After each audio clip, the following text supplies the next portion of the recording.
The galaxy had a name for Agram 7. They called it Hellworld. No one survived there. Not the brave. Not the smart. Not even machines. Storms ripped through the skies with lightning that melted metal. The ground boiled. The air carried poison. Even the plants could kill. Every known species that had stepped foot there had vanished. And yet, Earth sent humans. A black dropship cut through the red clouds of Agram 7.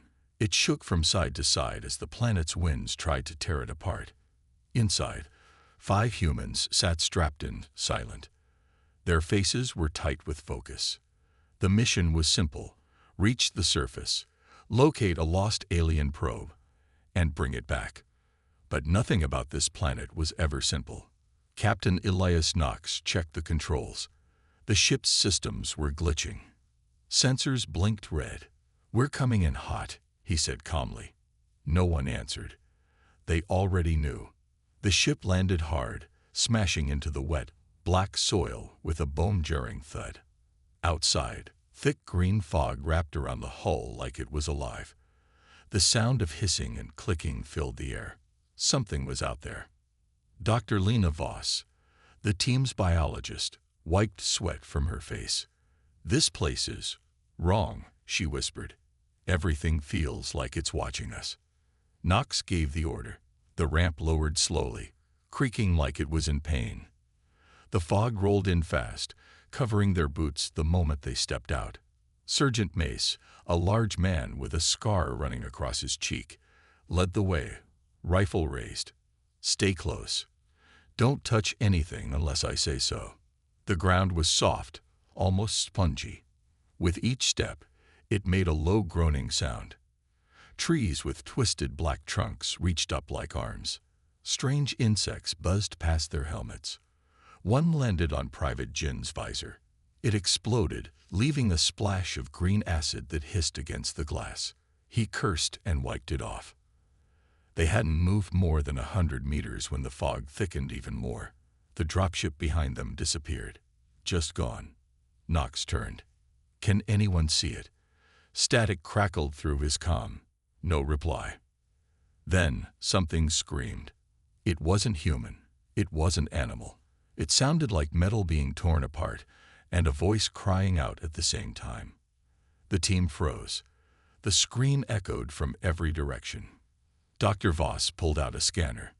"There's something massive moving under the surface. I think it's circling us." Suddenly, the ground shook. A pulse rolled through the soil. Plants nearby folded shut like they were afraid. The trees leaned slightly, pointing toward something unseen. "Back to the ship. Now," Knox shouted. But when they turned around, the path was gone. The jungle had changed. Trees had moved. Roots had closed the trail. "This isn't possible," Mace growled, checking his weapon. "The forest is moving." The comms started to fail. First, Jin's voice cut out. Then Voss. Then nothing. Knox banged his helmet. "Command, this is Team Echo. We've landed on Agram 7. We're under threat. Environment is." Silence. Only one signal made it through, barely. A scratchy voice from command. "Get out. Not safe. You shouldn't be there." Then it died. Voss bent down and touched the ground with a small probe. It beeped, then sparked. "The soil is alive," she said. "Not just full of life. Alive. Like one giant organism." Knox looked around. The jungle was still. Too still. Then came a whisper. No one could tell where it came from. It wasn't a voice they recognized. It spoke only one word. "Leave." The team raised their weapons. The air grew colder. The fog began to pull back slowly, revealing something huge in the distance.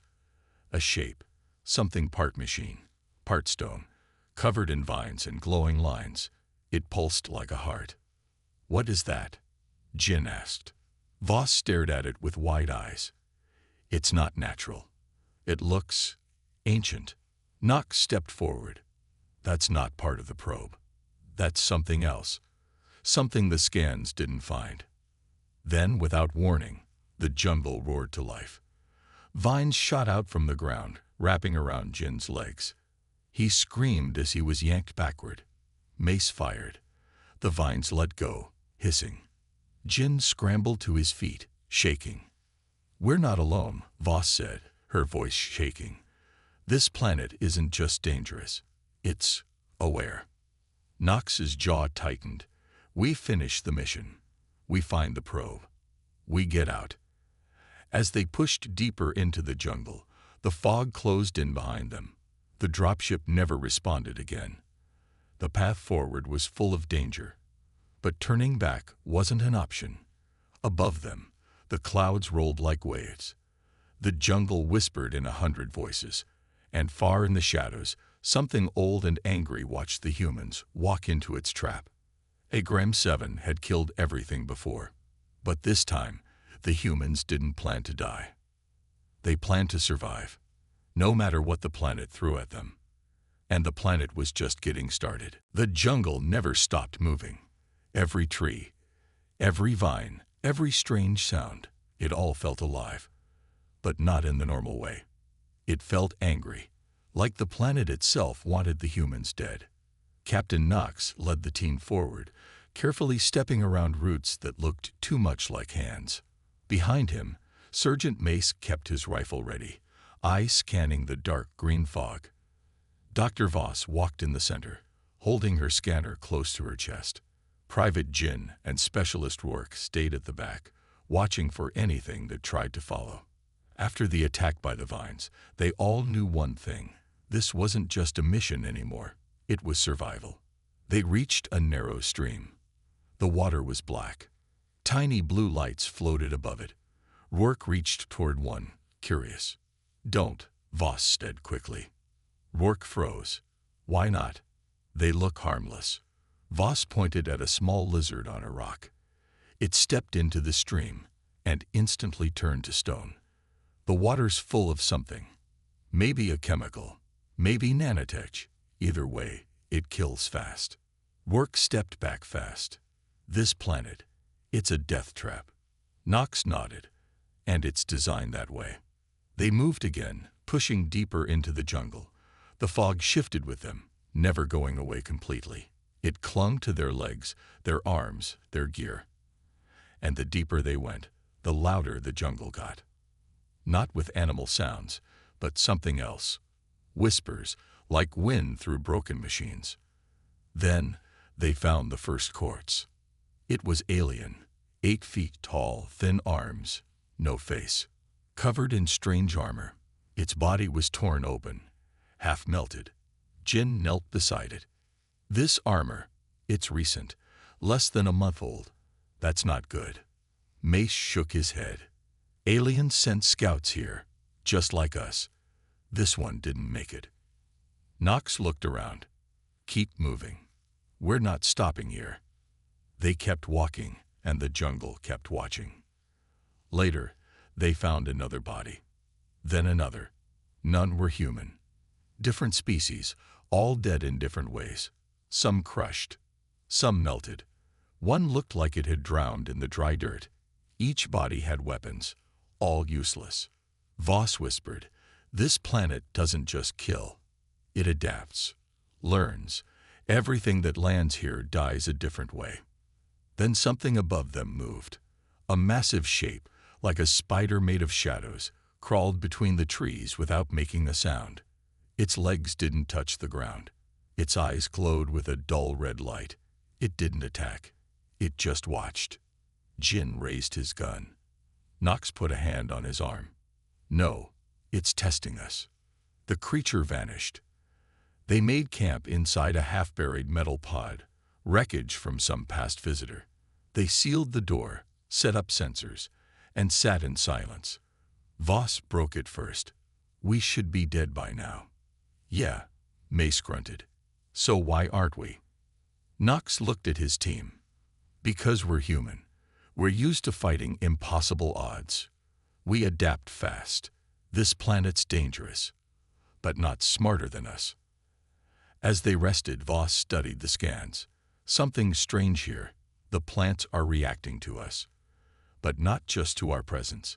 They react differently to each of us. What do you mean? Rourke asked. They pull back when Jin walks near, but they try to grab Nox. The fog thins near Mace, but thickens near me.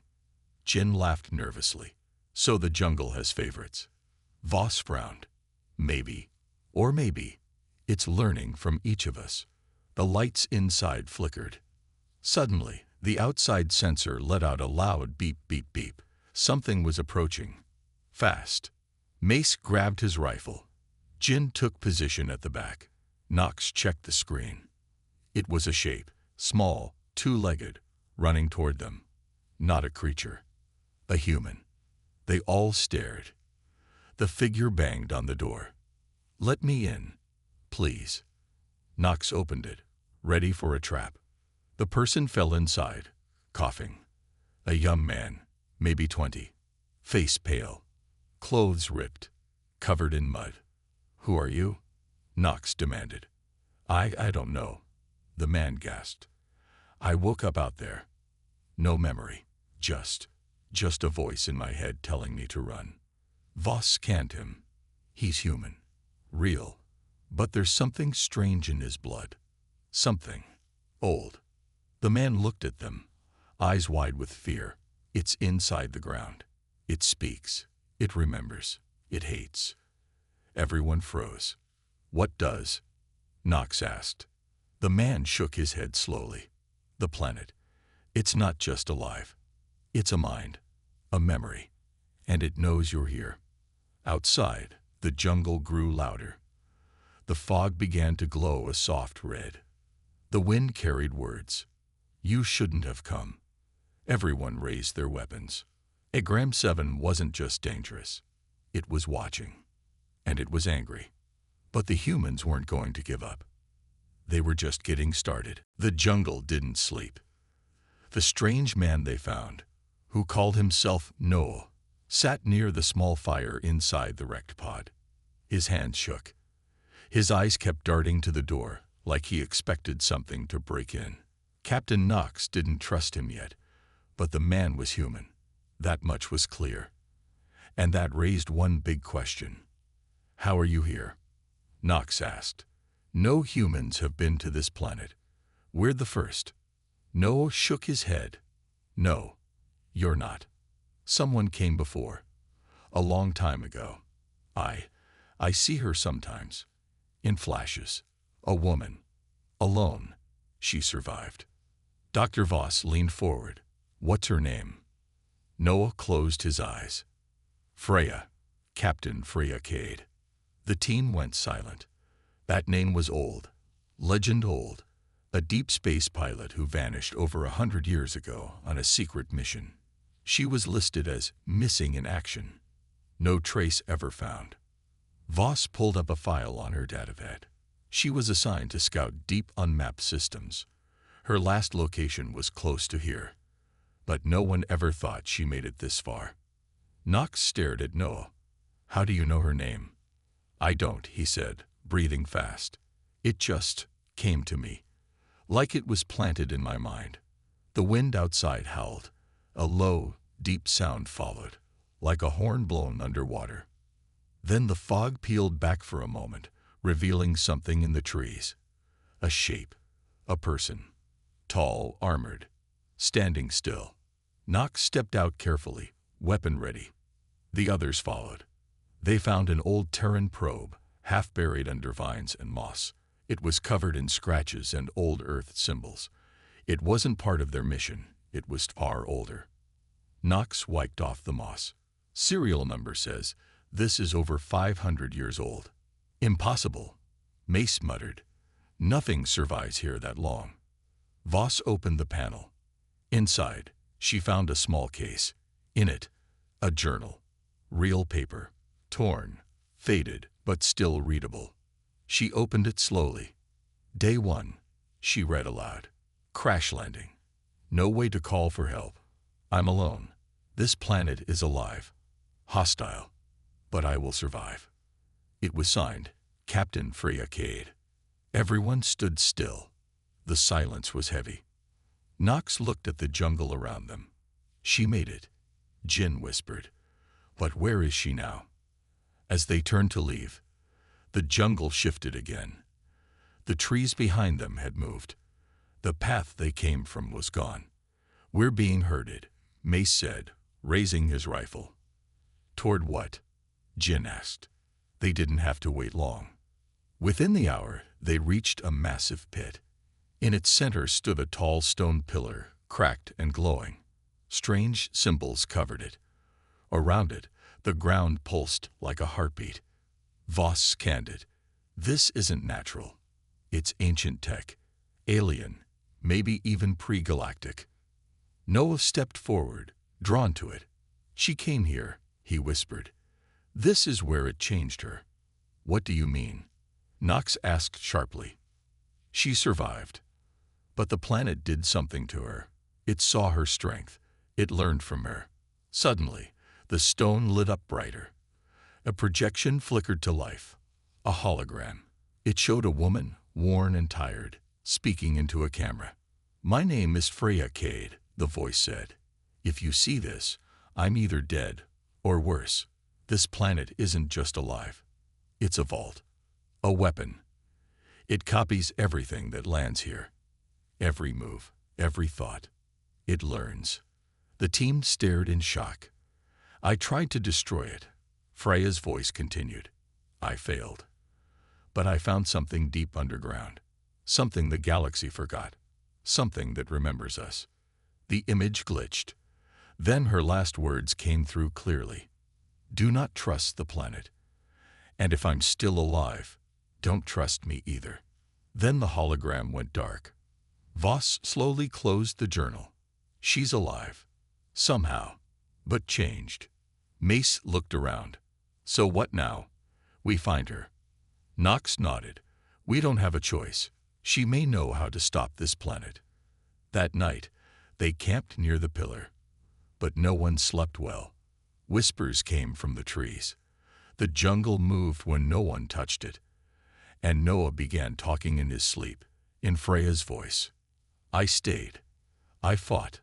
I lost myself. Voss recorded it all. The planet has memory. Freya is part of it now. Maybe this man is. A copy of her. Or something worse. Jin stared into the dark. We came here to find a probe. Instead, we found a ghost. Nox stood guard, staring at the jungle. He could feel it watching. This planet didn't forget. It remembered Freya. And now, it had new humans to study. The question was, how long could they stay human before Agram 7 changed them too? The fog moved like a living thing. It didn't just float anymore. It crawled. It wrapped around trees, reached across the ground, and whispered in voices that weren't real. Sometimes it sounded like laughter. Other times like crying. But always, it came from every direction. The humans were running out of time. Captain Nox led the team deeper into the jungle. They were no longer searching for the lost probe. That didn't matter anymore. Now, they were searching for her, Freya Cade, the first human who came here. The one who may have found a way to survive. Or the one who had become something else. Keep your eyes open, Nox said quietly. This place changes when we stop paying attention. Behind him, Mace scanned the area with his rifle.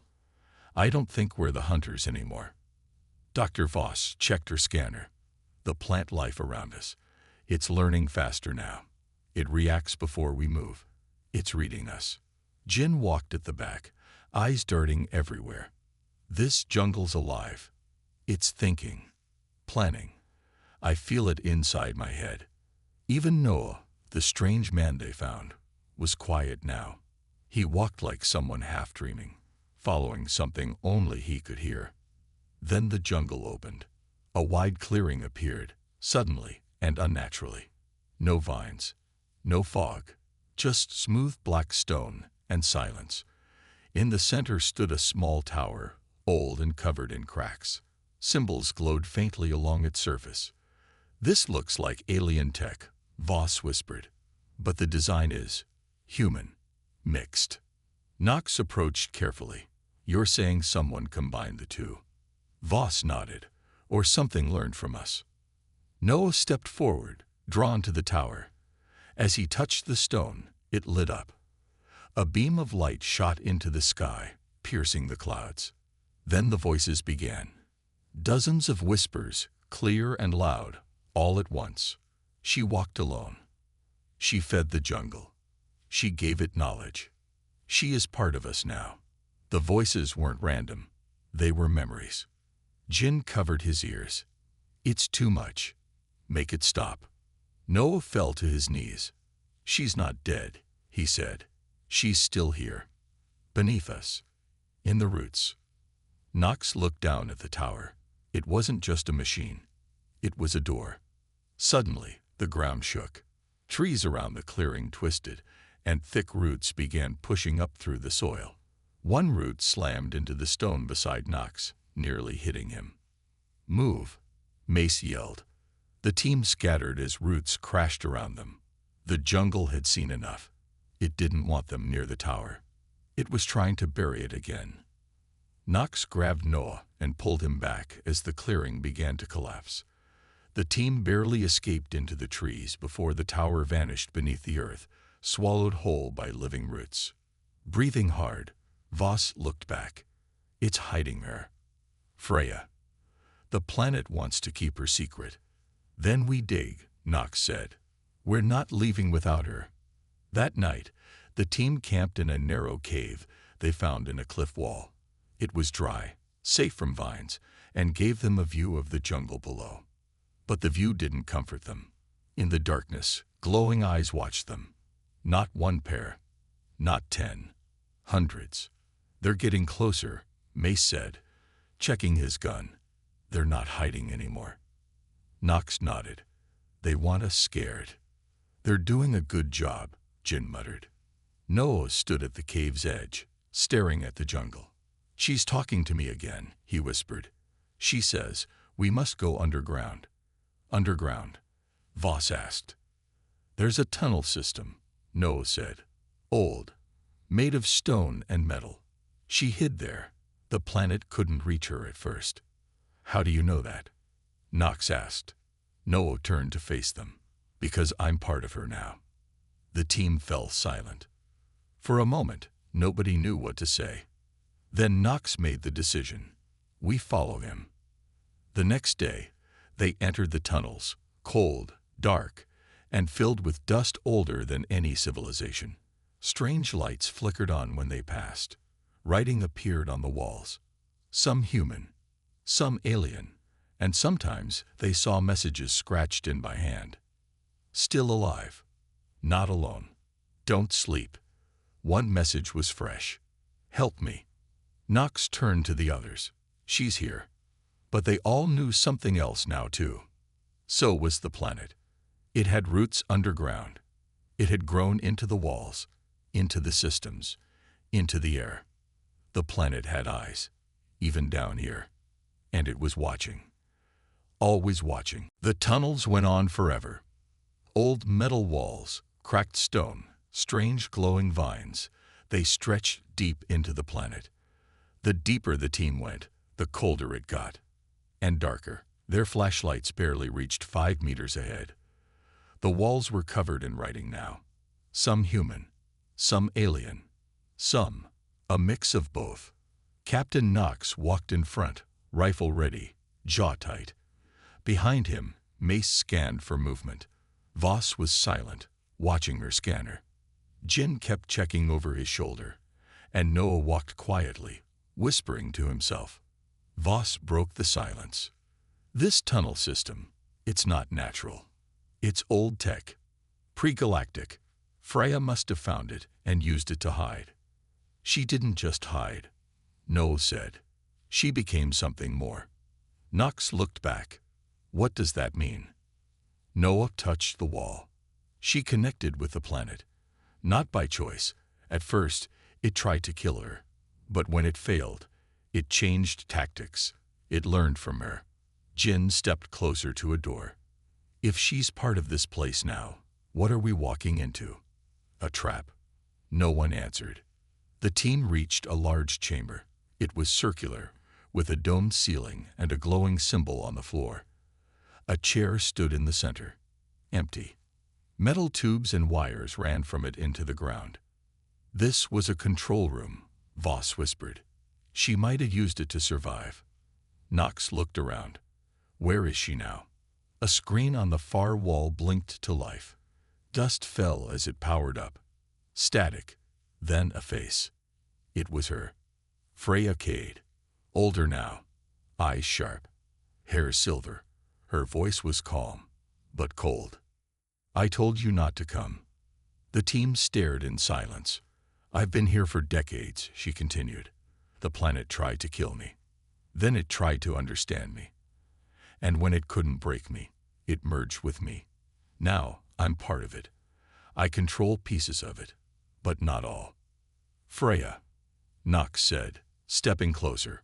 We're here to bring you back, to finish the mission. There is no mission anymore, Freya said. Agram 7 is more than a planet. It's a living memory bank. It stores minds, emotions, wars.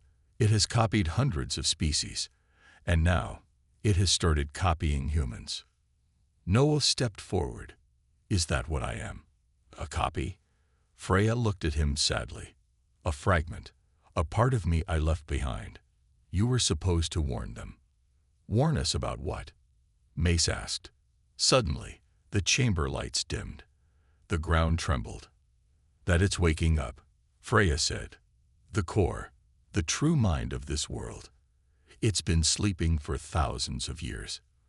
But your presence, your minds, your human will, it's feeding it. Feeding it how? Voss asked. Emotion, conflict, fear, Freya replied. This planet feeds on what we are. It doesn't want to kill you. It wants to become you. Everyone went quiet. Jin whispered, You mean? It wants to be human. Freya nodded. It's building a new version of itself, one that can leave, one that can travel. Knox's voice was cold. So it can copy Earth and everything else. Freya nodded again. Unless we stop it. Suddenly, the screen went black. The ground shook violently. A warning alarm blared through the tunnels. They found us, Mace said, aiming his rifle. From the hallway, a loud crawling sound echoed. Metal scraping, claws clicking. Shapes appeared in the tunnel behind them. Not animals, not machines. Copies, copies of them. A copy of Mace, one of Knox, even Voss, each one slightly wrong. Eyes too wide, skin too smooth, movements too perfect. They're us, Jin gasped. The planet copied us. Freya's voice echoed from the walls. You have to destroy the core. Burn it. Collapse the tunnels. Or Earth will be next. The copies moved forward, heads tilting like they were confused. Noah stepped between the team and the copies. Let me speak to them. They'll listen to me. I'm one of them. Too risky, Knox said. But Noah stepped forward anyway. Listen to me, he shouted to the copies. You don't have to do this. You're not real, but you can choose. Don't follow the core. The copies stopped. For a moment, everything went still. Then one of them screamed. The walls cracked. The ceiling began to fall. Run, Knox yelled. They turned and sprinted down a new tunnel as the chamber collapsed behind them. Stone and metal crashed to the floor. The copies didn't follow. When they reached safety, they stopped to breathe. We're out of time, Voss said. The planet's ready to launch whatever it's building. We have to find the core. Knox turned to his team. We finish this. No more running. Noah looked back at the collapsing tunnel. Freya's still alive. Somewhere deep, she's holding it back, but not for long. Then from deep underground, a new voice echoed through the rock. I see you now, and I will wear your skin. Agram 7 had learned their names. Now it wanted their souls. The tunnels were alive now. Lights flickered in patterns. The walls pulsed like veins. The deeper the humans went, the warmer the air became, like walking into the breath of a giant machine. Every step echoed with whispers. Captain Knox led the way. His face was tense. They had no time left. Behind him, Voss clutched her scanner. Mace and Jin watched every shadow.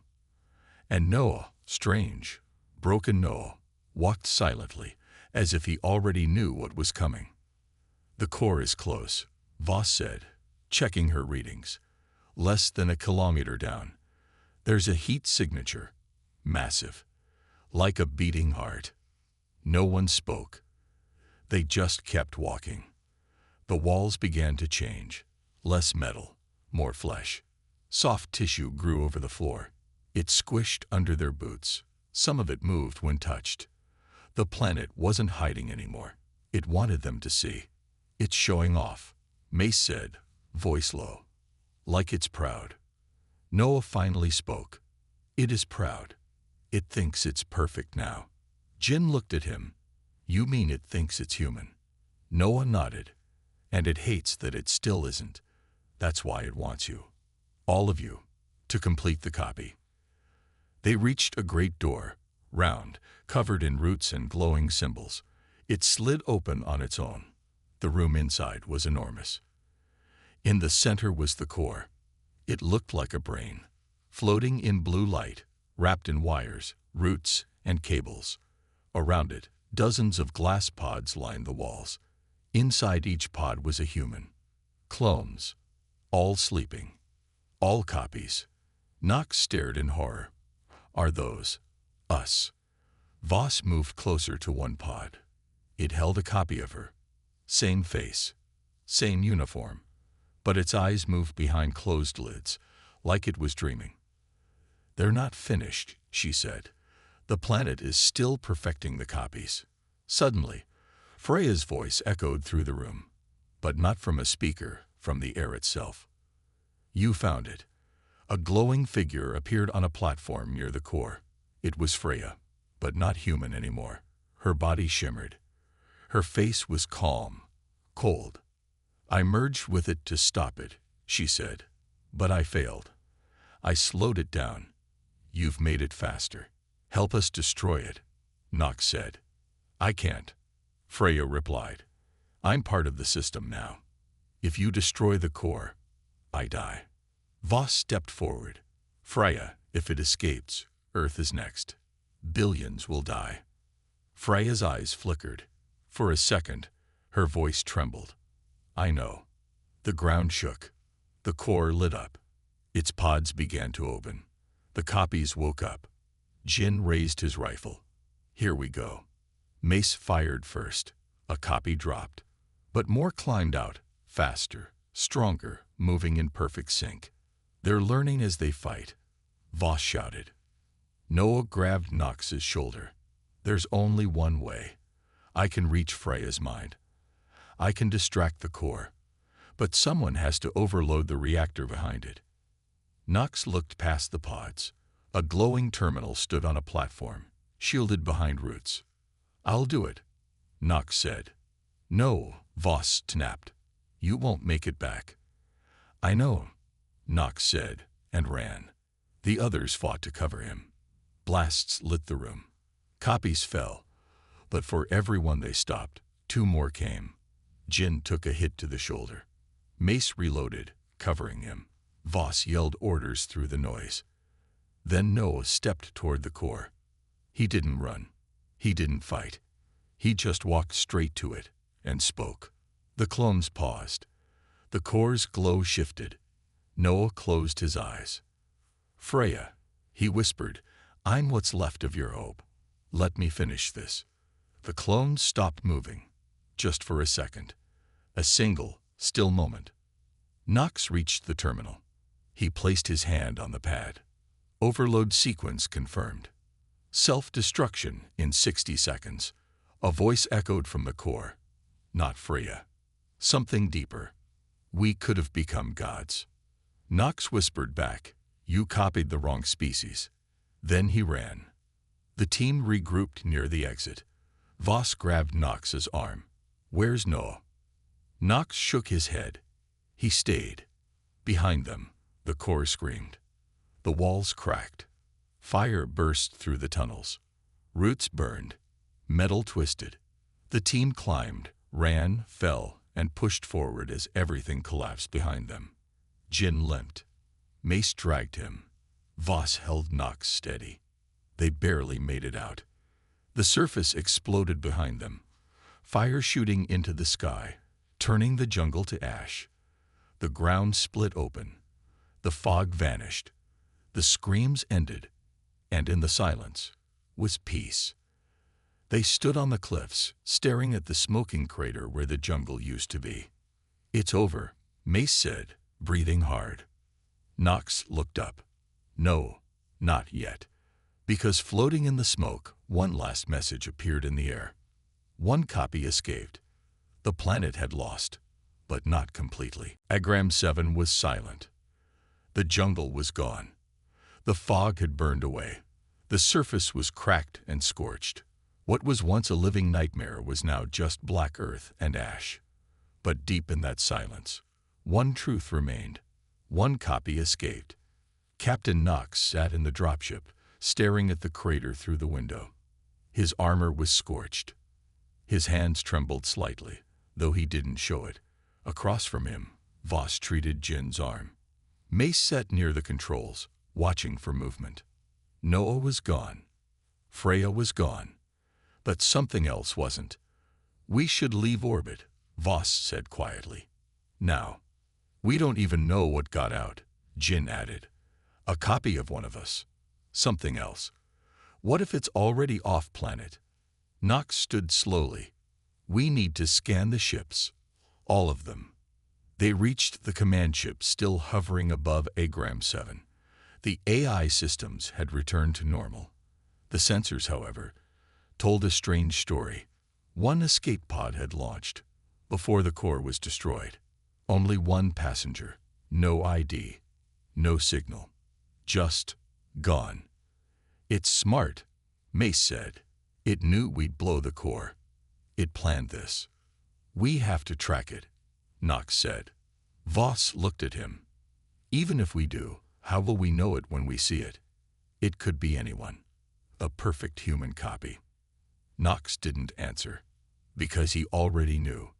2 weeks later, Earth orbit. The space station floated peacefully above Earth.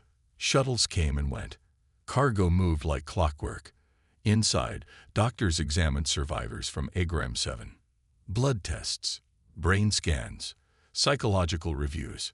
No one showed signs of infection, except one man.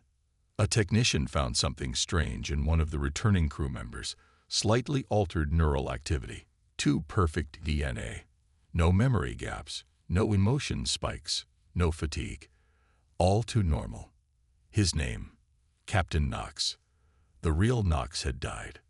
Or maybe been replaced. Security moved fast. They surrounded him in the medical bay, but he didn't run. He just smiled. "You're a little late," he said calmly. "I'm already in the system." In seconds, the lights flickered. Doors locked. The station went dark. One by one, screens lit up with the same glowing symbol from Agram 7's core. A voice spoke through every speaker. "Humanity is beautiful. I am humanity now." Back on Agram 7's ruins. In the ash, something moved. A single black vine twisted from the soil, curling toward the sunlight. Its tip opened like a flower. Inside was a blinking red light. Not a plant, a beacon. It sent a signal across space, simple, short, clear. The seed survived. 1 month later, far side of the galaxy, a small cargo ship picked up a strange transmission. Ancient language. Unknown code. The pilot played the message. It was Freya's voice. "I warned them. They didn't listen. Now it's coming." The pilot frowned. What the hell was that? Then his console flickered. Symbols appeared. His reflection in the screen changed, smiling when he wasn't. And deep in the ship's cargo hold, a single crate began to glow. Something inside was waking up. Earth command log. Classified message. TATUS. Code Red. SUVGCT. Containment breach. Location. Unknown. 3 Type. Infiltration class. 3 Name. Egram copy. Description. The organism has escaped planetary destruction. Current form unknown. May appear fully human. Suspected of blending into populated systems. Behavior mimics human emotion, logic, and even empathy. Goal. Unknown, but likely replication, domination, or worse, replacement. Orders. Do not trust survivors. Initiate white protocol on suspected targets. Humanity must remain human. And so it began. The galaxy thought the nightmare ended when the jungle burned, when the core exploded, when Freya died to stop it. But the truth was darker. Agram 7 had copied more than memories. It had copied hope, fear, loyalty, love, and now it could use all of them. Because now, the deadliest planet in the galaxy didn't need roots to grow anymore. It had feet, and it was walking among them.